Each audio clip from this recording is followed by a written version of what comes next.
Dalam hadis yang lain disebutkan, kata Nabi, inna min syiraril khalq, sesungguhnya manusia yang paling buruk, manusia yang paling jelek, yaitu man tudrikuhu sa'ah wa hum ahya, man tudrikuhu sa'atu wa hum ahya, orang yang saat kiamat dia masih hidup, itu sejelek-jelek makhluk.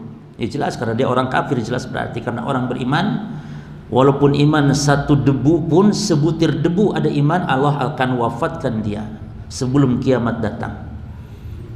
Dan kiamat nanti tinggal kepada orang-orang kafir saja.